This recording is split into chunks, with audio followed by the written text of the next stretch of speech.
할렐루야, 아멘. 주님의 이름으로 모인 여러분들을 주의 이름으로 환영합니다. 저는 여러분의 기도 덕분으로 지난 트레스티아스 우리 63기를 잘 인도하고 왔습니다. 감사를 드립니다.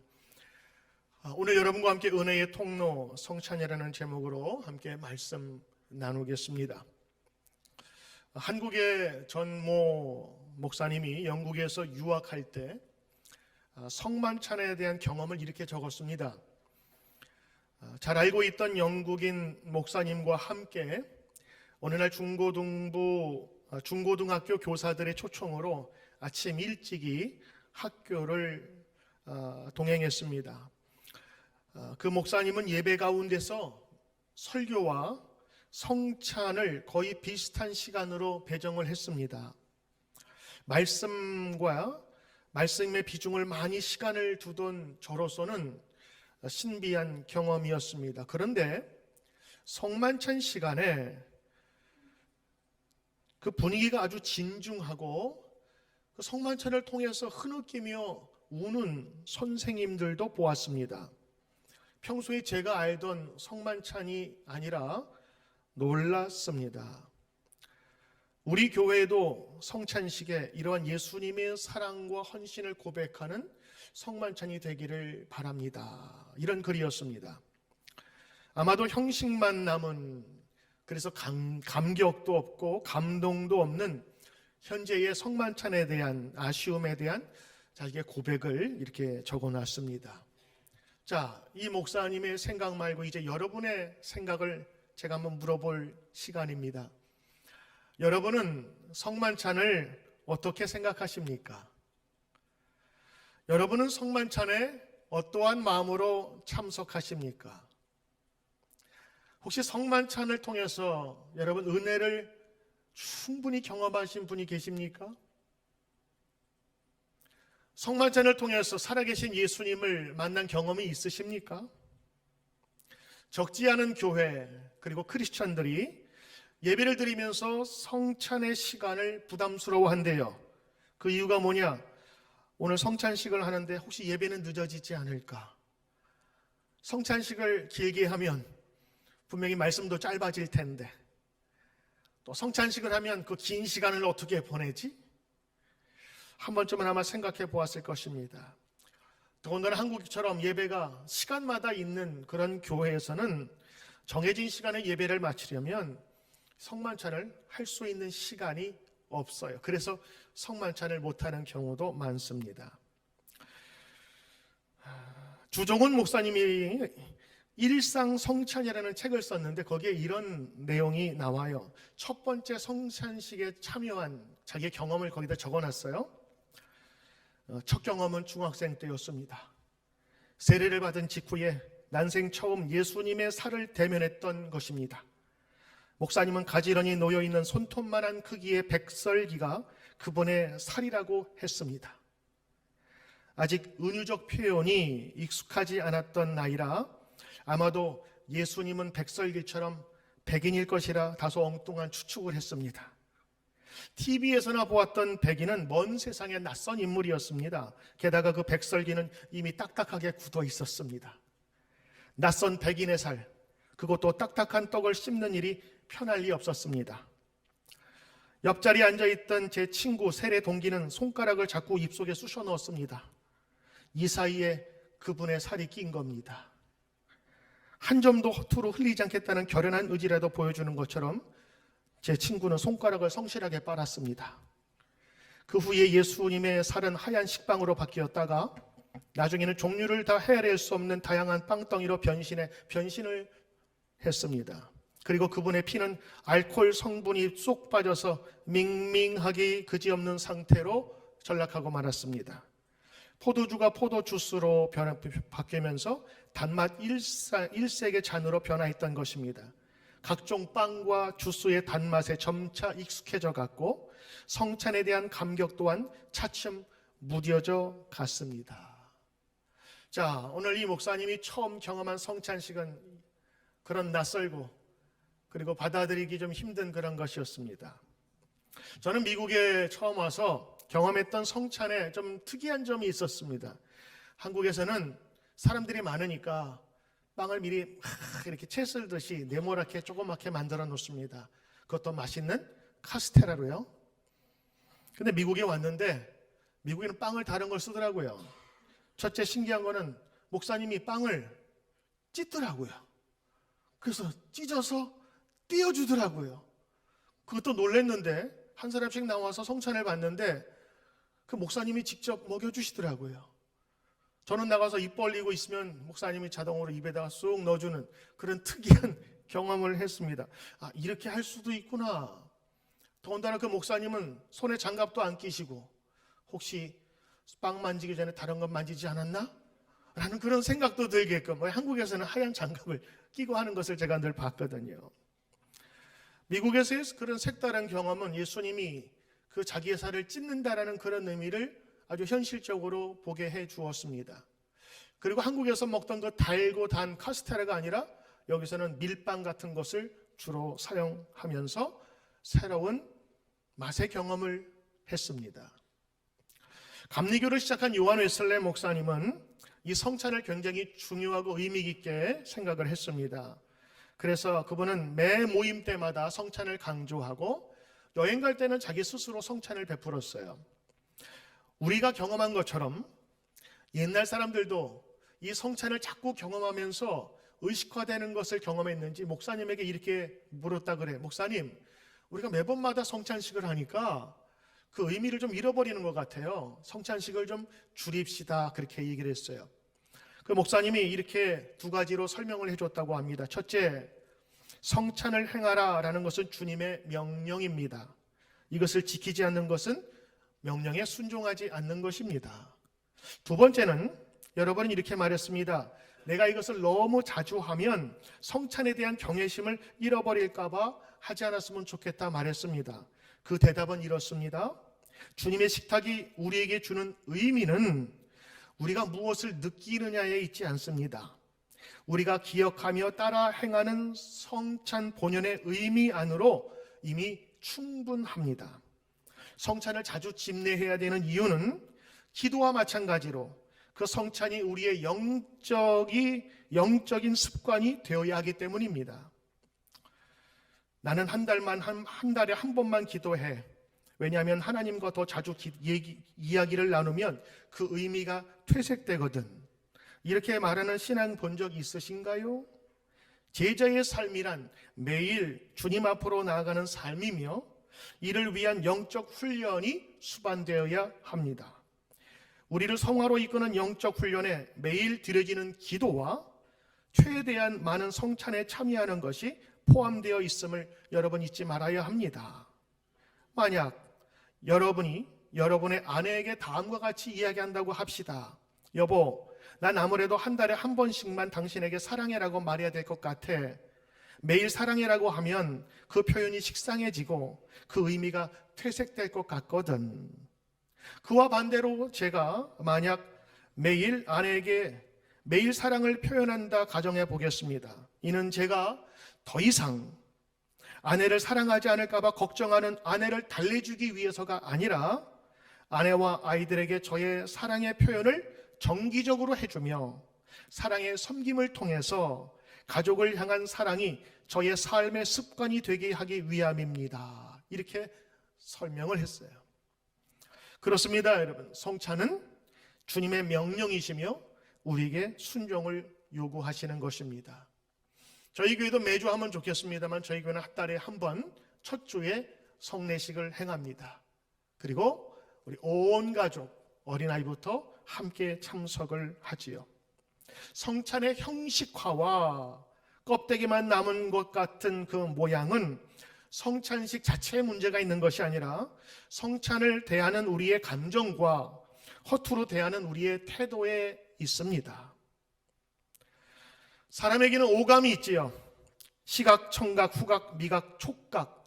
하나님은 이것을 통해서 자연 만물을 우리가 인지하고 알아가도록 만들어 주셨습니다. 성찬은 보고 듣고 냄새 맡고 맛보고 만지는 이 오감 전체를 통해서 그리스도께 반응하는 것입니다. 설교는 귀로만 여러분이 듣고 머리로 이해한다면 성찬은 온 몸과 오감으로 기억하는 거죠. 그래서 설교는 들리는 말씀이라고 하고 성찬은 보이는 말씀이라고 흔히 얘기합니다. 성찬은 오감을 통해서 경험하고 기억합니다. 시각, 빨간 포도주를 사용하죠. 예수님의 피인 것을 예수님께서 비유로 말씀하셨기 때문입니다. 그래서 우리 교회는 백포도주를 쓰지 않습니다. 그리고 포도주인데 알코올을 뺀 포도주를 사용하고 있지요. 후각입니다. 포도즙과 포도주와 그리고 빵의 냄새를 맡으면서 그분이 우리에게 말씀하신 것을 기억합니다. 그리고 포도주의 맛과 거친 빵의 맛을 느끼면서 유월절 하신 그 식탁을 기억하는 것입니다. 그리고 포도잔에 포도주를 따를 때의 그 소리를 들으면서 예수님이 직접 잔을 든 것을 기억하지요. 저도 그래서 이 청각을 여러분하고 같이 나누기 위해서 포도를 갖다가 주전자에서 잔에 따릅니다. 근데 어떤 때는 이게 너무 소리가 안 나서 제가 자꾸 들어요. 요즘에 이만큼까지 들어야 소리가 나더라고. 또로로로로록. 그랬더니 EM애들이 그걸 보고 나서 뭐라 그러냐. 목사님, 묘기 대행진 보는 것 같아요. 어떻게 그렇게 높은 데서 하나도 안 흘리고 다 하세요? 그래서 그 소리를 들려주고 싶었어요. 그리고 촉각, 여러분이 빵을 만지고 그리고 차가운 혹은 그 포도주를 여러분이 함께 만지면서 예수님께서 하신 모습들을 기억하는 것입니다. 성만찬은 예수님의 부탁에 순종하는 응답인 것이고 우리 삶의 전체의 모습으로 기억하는 것입니다. 예수님은 특별히 이 중요한 말씀, 이 유언과 같은 말씀을 식탁에서 하셨어요. 먼저 빵을 들어서 찢어 먹으라 라고 하면서 먹고 그리고 애찬을 하셨어요. 식사를 하신 거예요. 그리고 마지막 식사 후에 잔을 들어서 이것을 마시라. 그래서 예전에 초대교회는 이 성찬과 애찬이 섞여 있었습니다. 그러나 이제는 주님께서 하신 말씀, 떡과 포도주만을 우리가 그것을 기억하면서 주님께서 하신 말씀을 우리가 기억하고자 하는 예식으로 만든 것이지요. 성만찬은 나를 기억하라. 그 다음에 내가 주는 세 계명을 지키라라고 하는 것을 우리에게 말씀하시는데 그 말씀을 기억하기 원하여서 두 가지 매개체를 사용하셨어요. 하나는 빵이고 하나는 포도주였습니다. 여러분, 이 성만찬을 통해서 우리가 얻는 축복 몇 가지가 있는데 오늘 성만찬 주일이기도 해서 여러분이 지금뿐만 아니라 앞으로 성만찬을 참여하든 그리고 어느 교회에서 어느 장소에서 성만찬을 참석을 하든 이러한 태도와 마음 자세와 성경의 원리를 가지고 참석하면 좋겠습니다. 첫 번째, 성만찬은 감사의 고백인 겁니다. 이 믿음 없거나 혹은 성만찬의 의미를 모르는 사람은 빵과 포도주를 먹는 의식이라고 생각을 해요. 왜냐하면 예수님이 제자들과 빵, 포도주를 먹었기에 우리 제자들도 비슷하게 먹는다라고 생각을 합니다. 그러나 예수님은 빵과 포도주를 먹으면서 품평을 하거나 맛이 좋고 나쁨을 이야기하지 않으셨어요. 중요한 거는 빵과 포도주를 함께 나누면서 예수님이 보여주신 그 행동과 말씀의 중심이 있는 것입니다. 성찬은 사람이 아니라 예수님께서 직접 만드신 것이라는 점에서 특이합니다. 주님은 먹고 마시는 우리 일상적인 그리고 특별하지 않은 우리의 삶을 통해서 자신을 기념하라고 말씀하신 것입니다. 기억하라 말씀하셨어요. 아니, 더 정확하게는 명령하신 것입니다. 명령하신 것입니다. 예수님이 성찬을 베푸실 때에 특이한 예수님의 행동 네 가지를 여러분 잘 끊어서 보시면 이렇습니다. 예수님 떡을 드셨어요. 그리고 그 떡을 취하시고 하나님께 감사 기도를 드렸어요. 그리고 떡을 찢으셨어요. 그리고 떡을 나누어 주셨어요. 이것이 예수님이 하신 네 행동입니다. 그리고 나서 그 떡을 가리켜서 너희를 위하는 나의 몸이니 너희가 먹고 나를 기념하라 라고 하셨습니다. 먹는 것을 통해서 주님은 기억하라 하신 거예요. 먹는 행위로 기억하라. 먹는 것만큼 오래가는 기억이 있을까요? 우리 어르신들 만나면 이런 얘기하죠. 고향의 맛이야. 우리 어머니의 손맛이야. 그 옛날 맛을 입은 기억해요. 감각은 기억하는 거예요. 그리고 예수님은 일상에 늘 먹는 식탁에서 예수님 성찬을 베푸셨거든요. 우리가 사실은 밥을 먹을 때마다, 감사의 생활을 할 때마다 우리는 이 예수님의 말씀을 기억해야 하는 것입니다. 예수님은 이 말씀을 통해서 우리가 주님 앞에 다시 한번 깨닫기를 원하셨던 것이지요. 오늘 예수님은 감사 기도를 드렸어요. 하나님께 감사했어요. 이 떡을 나눌 수 있음에 감사하고 함께 할 수 있는 이 동료와 제자들이 있어서 감사를 드린 겁니다. 우리는 이 예수님의 성찬 속에서 감사 기도를 우리는 잊어버리거나 발견하지 못해요. 그래서 성찬은 빨리 나와서 먹고 자리에 들어가는 것으로 생각할 수 있어요. 떡을 먹고 그리고 포도주를 먹는 자체보다 예수님께서 하신 행동에 우리는 기울일 필요가 있습니다. 감사하라. 이 예수님의 성찬 이야기는요, 얼마나 중요한지 사복음서에 다 들어있어요.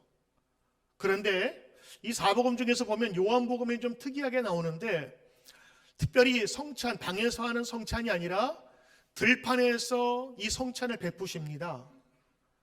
빈들에서 수많은 사람이 모여있는 곳에서 오병이어의 기적을 베푸시면서 떡 5개로 그 많은 사람을 먹이지요. 그리고 그 기적을 베푸시기 전에 떡을 들고 뭐 하실까요? 감사 기도를 올리셨어요. 하나님, 이것을 주셔서 감사합니다. 그리고 나서 그 떡을 온 백성들을 함께 먹을 수 있도록 기적을 베푸시고 남은 광주리가 12광주리가 남았다고요. 예수님은 그 기적을 베푸시면서 이렇게 말씀하십니다.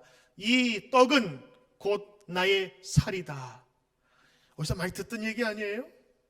예수님은 기적을 베푸시면서 많은 대중 앞에서 성찬을 몸으로 보여주신 것입니다. 여러분, 성찬의 영어적인 표현은 우리가 성찬식, 그러면 커뮤니언 서비스라고 얘기도 하고, 혹은 유카리스트 이렇게 표현을 하는데, 유카리스트의 뜻이 뭐냐? 감사라는 거예요. 그래서 성찬은 우리가 이만을 대할 때 감사를 드리는 거예요. 어떤 감사일까요? 천지를 지으시고 나를 지으신 하나님, 그리고 나의 구세주가 되신 예수님, 그리고 지금도 역사하시는 성령님의 역사가 나와 함께를 원합니다. 오늘 이 성찬식은요, 언제 베풀었냐면 예수님이 잡히시던 날이라고 표현되어 있어요. 예수님이 잡히시던 날, 그리고 그 다음 날 예수님은 십자가에 처형되는 바로 죽기 전 그날입니다. 근데 그날은 유월절이었어요. 유월절은 이스라엘 백성에게는 큰 명절이고 하나님께서 기억하라고 하신 날, 이것을 지키지 않는 자는 멸하리라 하나님께서 말씀하실 정도로 중요한 날이었습니다. 그 날에 예수님께서는 감사 기도를 드리셨는데, 유대인들은 이 유월절에 이 잔을 들면서 하나님께 감사하는 의식이 있었어요. 그래서 이것을 떡을 나누면서 하나님은 주님께 감사를 드린 것입니다. 여러분들이 성찬을 받으실 때에 주님, 나의 삶 속에서 인도하심에 감사하고, 주님 지금도 함께 하심에 감사하는 감사의 고백의 기도를 여러분 줄 서서 들어오실 때 감사의 기도를 계속 들으시면서 오는 거예요. 이 감사가 성찬의 중요한 요소입니다. 여러분, 우리 신앙생활도 감사가 빠지면 그때부터는 우리의 생동력을 잃게 돼요. 성찬도 감사가 빠지면 안 됩니다. 이 감사가 빠지니까 중요한 양념이 빠지고 중요한 영양분이 빠지게 되어 형식적으로만 보이게 되는 것이지요. 저는 오늘 이 성찬을 참여하는 여러분들이 하나의 감사로 하나님께 나가는 여러분 되시길 주의 이름으로 축원합니다. 두 번째는, 여러분, 이 성찬에는 유월절과 연관이 있는데, 예수님의 유월절의 그 능력이 성찬을 통해서 완성되었다라는 겁니다. 우리는 6월절 그러면 잘 좀 이해가 쉽지 않지만 오늘 이스라엘 백성들의 6월절은 참 특이합니다. 왜냐하면 6월절은 이스라엘 사람들에게 해방일입니다. 그것을 기념하기 위해서 첫 해의 14일 날 하나님께서는 이 6월절을 지키라고 말씀하신 것입니다. 6월절의 그 사건을 통해서 하나님께서는 그 백성을 종에서 자유인으로 해방시키셨어요. 그리고 그 놀라운 은혜 가운데는 하나님의 능력이 있음을 고백하는 것이 6월절입니다. 그래서 6월절은 해방의 날이요, 하나님께서 그들을 위해 베푸신 역사를 기억하는 그 날이 바로 6월절입니다. 영어로는 뭐지요? 패스오버라고 합니다. 패스오버, 넘어 지나간 날이 6월절이에요. 그래서 6월절 그러면 우리 어떤 교인들은 3월, 4월, 5월, 6월 이렇게 생각하는 분이 계신데 그 6월이 아니고 월자가 넘다라는 뜻이에요. 넘어간다라는 것이 6월 한자의 뜻입니다. 그러니까 넘어갔어요. 뭘 넘어갔을까요? 하나님께서 그들을 해방시키실 때에 10가지 재앙을 내리셨거든요. 9가지 재앙을 내리셨는데도 애굽 왕이 꿈쩍도 안 해요. 마지막 10번째 징벌은 너무 끔찍한 것이었어요. 사람이나 짐승이나 초태생, 처음 태어난 것들은 다 죽이는 죽음의 신을 그곳에 보내기로 작정하셨어요. 그래서 그 밤에 큰 어둠이 끼치는 밤에 죽음의 신이 그곳에 다가가서 첫 번째 태어난 생명들을 다 거두기 시작했습니다. 그런데 하나님께서 이스라엘 백성들을 돌보시기 위해서 이러한 피할 법을 알려주셨는데 어린 양을 잡아서 어린 양의 피를 문설주에 바르라 얘기했어요. 집집마다 문설주를 바른 그 집은 어둠의 죽음의 신이 그곳에 들어가지 못하고 넘어갔습니다. 우리 펜실베니아에 있는 밀레니엄 티에터에서 모세를 제가 뮤지컬을 본 적이 있는데 그거를 감독이 어떻게 표현할까 궁금했어요. 그런데 바람이 막 불고요, 소리가 나더니 막 어두워져요. 물이 번쩍번쩍거리고 그 다음에 까만 천사인가 지나가는데 그 배경에 어두운 그림자같이 먹구름 같은 게 거기를 감싸는 거예요. 불이 깜빡깜빡거리는데 어둠의 천사가 이 문설주에 어린 양의 피를 바른 데는 못 들어가요. 거길 쑥 넘어가. 그리고 조금 있다가 어디서? 애굽 그 집집에서 첫째들이 다 죽는 거야. 개나 소나 양이나 첫째는 다 죽는 거지. 근데 이스라엘 백성은 멀쩡했어요. 6월절의 사건은요, 그것을 기억하는 거예요. 해방도 중요하지만 하나님께서 그의 백성들을 죽음의 세력이나 어둠의 세력도 범치 못한다라는 것을 가르쳐 준 거예요. 그것이 방법이 뭐죠? 어린 양의 피였어요. 이스라엘 백성들은 피를 먹지 않습니다. 피는 생명이라고 생각하기 때문에 그래요. 그래서 코셔 음식 보면 피를 다 빼고 훈제하거나 그렇게 먹습니다. 우리처럼 선지를 좋아하지 않아요. 그 사람들은요, 피는요, 계약을 할 때, 약속을 할 때 피의 계약을 맺는다 그러면 이건 반드시 지켜야 되는 거예요. 왜? 안 지키면 피 죽는 거예요.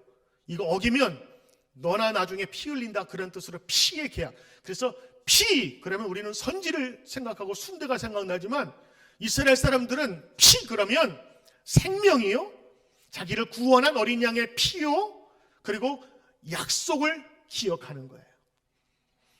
이 6월절의 의미는 바로 6월절의 어린 양, 바로 예수님을 예표하거든요. 6월절에 양이 죽어야 출애굽 역사 속에서 그들이 살듯 예수 그리스도가 죽어 피를 흘려야 구원의 역사가 이루어지는 것이란, 예수님께서 그래서 포도주를 빨간 것으로 비유하면서 내 피다라고 얘기한 거는요, 예수님께서 이거 피를 좋아하셨거나 포도주를 좋아하셔가 아니라 그 피라고 하는 그 단어에 중요한 뜻이 담겨져 있는 거예요. 예수님께서 식사를 하신 날이 언제라고요? 6월절이었어요.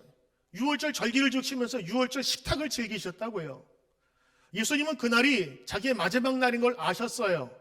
그것이 유언처럼 하신 말인데 왜 예수님께서 다른 날도 많은데 그날 그 얘기를 하셨을까? 만약 제가 예수님을 생각을 했을 거예요. 언제 얘기해야 얘들이 확실하게 알아들을 수 있을까? 그날을 예수님은 죽기 마지막 유월절 만찬, 그들이 늘 이 포도주를 들면서 축하하면서 축복하면서 감사하면서 하던 그 포도주를 들면서 피라는 것을 기억나게 하셨어요. 피는 그들에게 있어서 생명이요, 자기의 조상들을 구원한 하나님의 능력이요, 그 피는 그 역사로 말미암아서 그 이스라엘 백성들이 해방한 하나님의 은혜를 기억하는 그 단어였거든요. 그러니까 여러분, 우리가 이 성찬을 대할 때 포도주만을 먹는 게 아니에요. 예수님께서 말씀하신 그 피의 의미를 우리가 먹는 것입니다. 그런 의미에서 성찬식은요, 새 유월절이고 유월절의 완성인 것입니다. 그러므로 중요한 것은 이스라엘 백성들이 유월절을 행하고 출애굽의 은혜를 기억하듯 오늘날 우리는 성찬식을 행하면서 구원의 은혜를 기억하고 기념하는 것입니다. 성찬식은 하나님의 구원의 은혜에 대한 기념식인 것이지요. 성찬에 참여할 때마다 나를 구원하신 구원의 은혜를 새롭게 생각하는 것입니다. 이미 하나님께서 구약의 어린 양의 피로 그들을 온전히 구원하셨어요. 다 살피셨어요. 죽음을 막으셨어요. 어둠을 다 쫓아내셨어요. 그와 마찬가지로 예수님의 피, 십자가의 피 흘림은 이제는 죽음으로부터 너희를 구원할 것이며 죽음도 아무도 막지 못할 것이고 내가 죽었다가 다시 3일 만에 부활하리라고 하는 그 생명, 유월절에 담긴 의미를 그 피로 설명하고 있는 것입니다. 이 의미를 알면 성찬식은 그냥 빵과 포도주를 먹는 의식이 아니라 하나님의 구원 사건을 이것을 통해서 볼 때마다 기억하는 것입니다. 이스라엘 백성들이 애굽의 노예 생활을 기억했듯 우리들도 과거에 구원받기 전에는 어두움에 종살이하며 어두운 영에 함께 살았던 것을 기억하면서 종살이야 하다가 우리를 구원하신 하나님의 은혜에 감사하면서 이 예식에 참여하는 것입니다.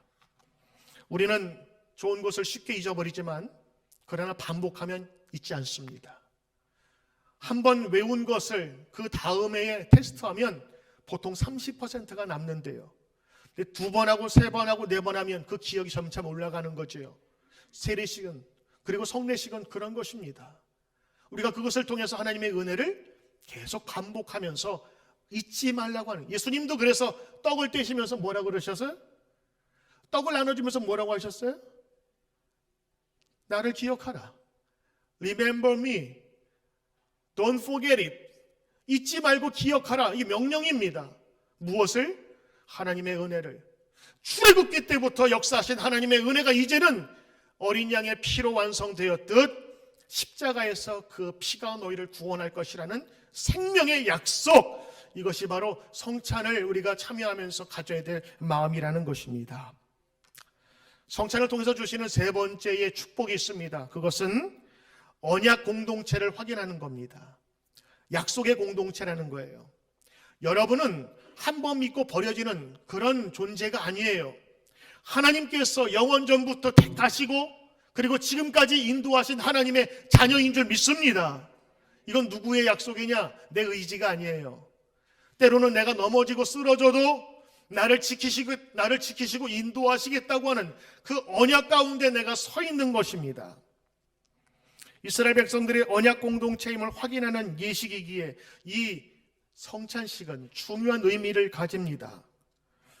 예수님은 첫 번째 성찬식을 행하시면서 사도 바울의 증거에 의하면 이건 피로 세운 새 언약이라고 했습니다. 김 집사님 고린도서 25절 한번 좀 보세요. 25절에 보면 우리 같이 한번 읽어볼까요? 시작. 식후에 또한 그와 같이 잔을 가지시고 이르시되 이 잔은 내 피로 세운 새 언약이니 이것을 행하여 마실 때마다 나를 기념하라 하셨으니, 우리는 여기서 기념하라라는 예수님의 말씀에 포커스를 맞추지만 예수님은 무엇을 기념하라는 것을 중요하게 여겼어요. 뭐냐? 이 잔은 내 피다. 이 피는 새로 세운 새 언약이다. 우리는 언약 별로 그렇게 의미가 없지만 이스라엘 백성의 언약은 너무 중요한 거예요.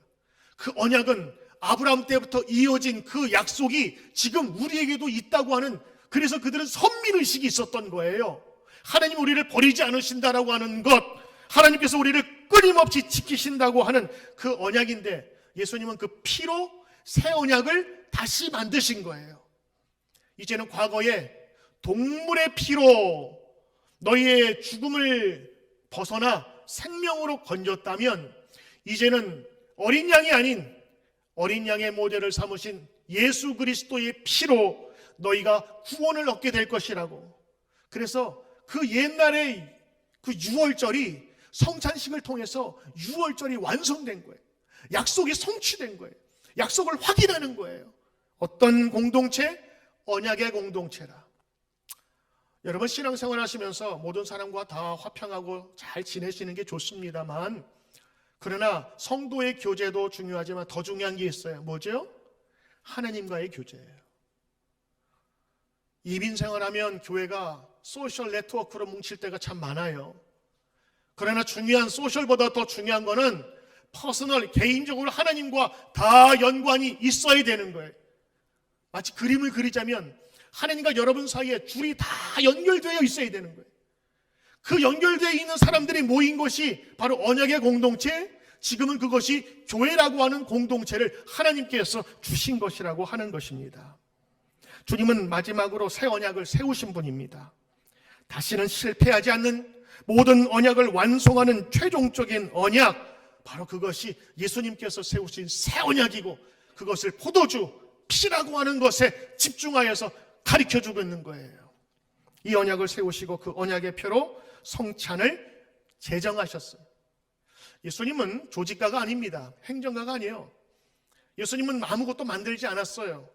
그런데 딱 하나 만든 것이 있는데, 바로 이 성만찬을 제정하시고 이것을 지켜 행하라고 말씀하신 것입니다.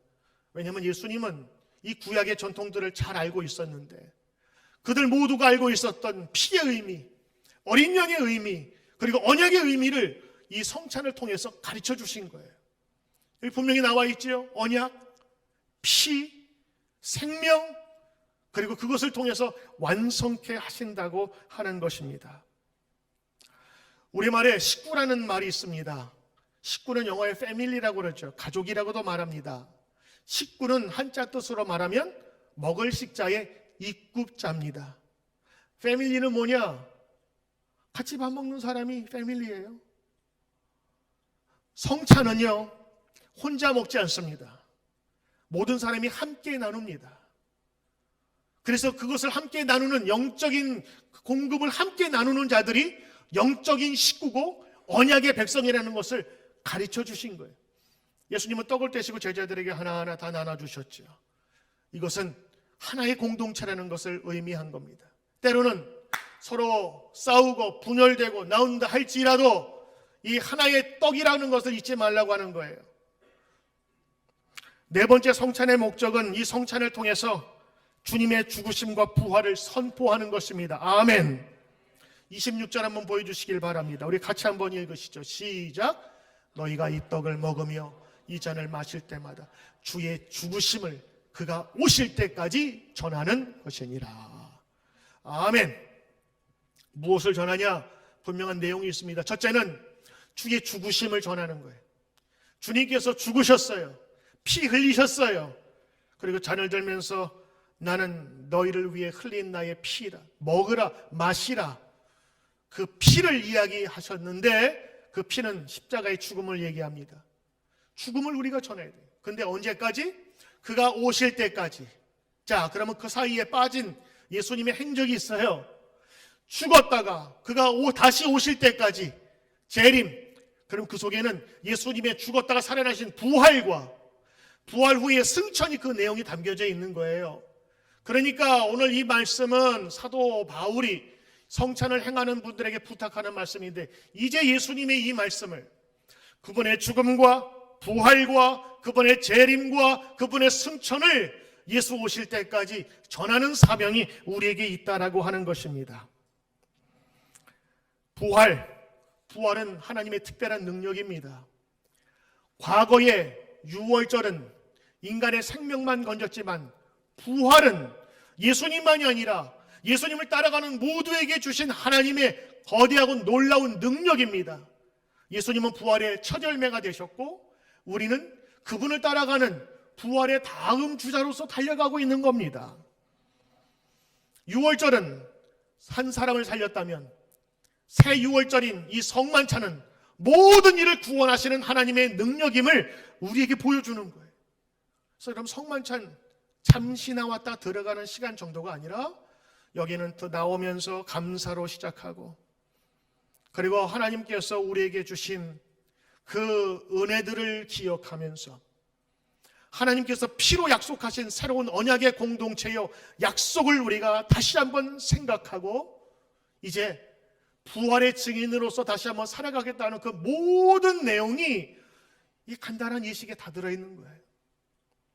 그러니까 아마 그것을 아는 그 중고등학교 선생님들은 그 예식에 참여하면서 그냥 나가서 떡 받아오고 포도주 마시고 들어오는 정도가 아니라 흐느끼면서 이 성찬을 참여하지 않았을까.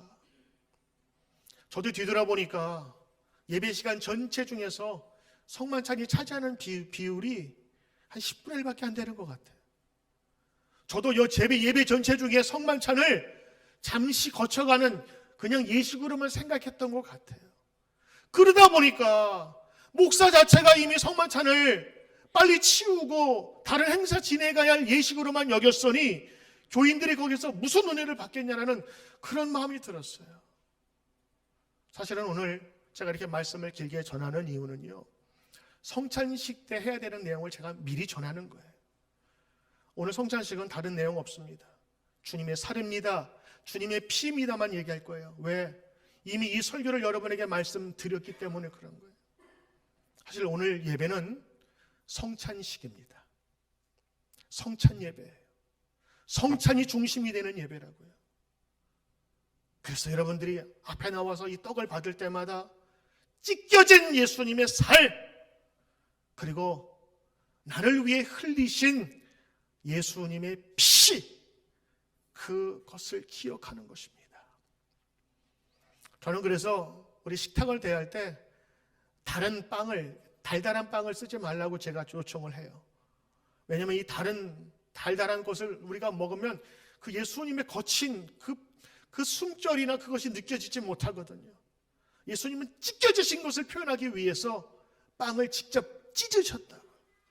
그리고 포도주를 같이 나누면서 피라는 것을 말씀해 주시고, 우리는 언약의 공동체요, 하나님의 한 식구요, 이제는 부활의 증인으로서 예전에 죽음의 세력이 멈추었던 것처럼 우리 예수님을 믿는 우리 성도에게 죽음의 세력이 함께할 수 없다는 것을 느끼게 해주는 거예요.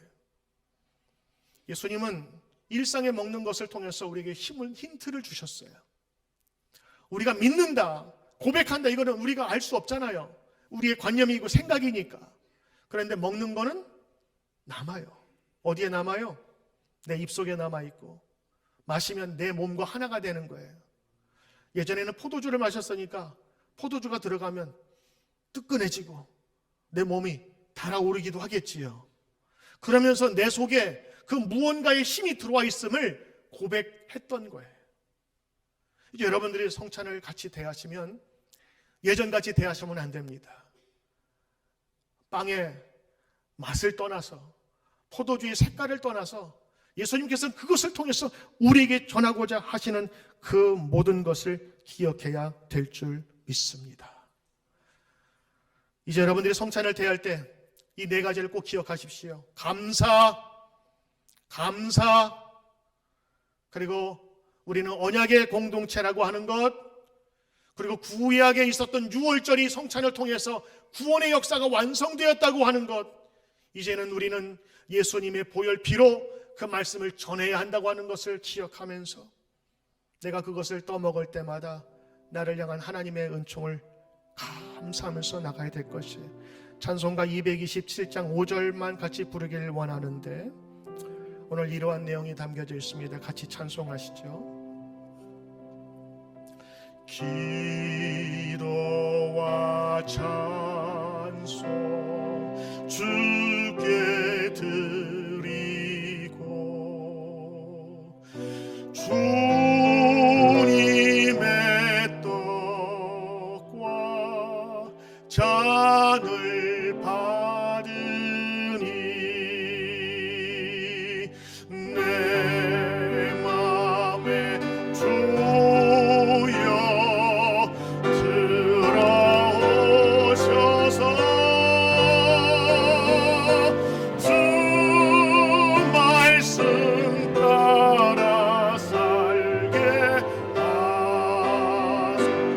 1절 믿나요? 주 앞에 성찬하기 위하여 이 죄인 감히 나옵니다.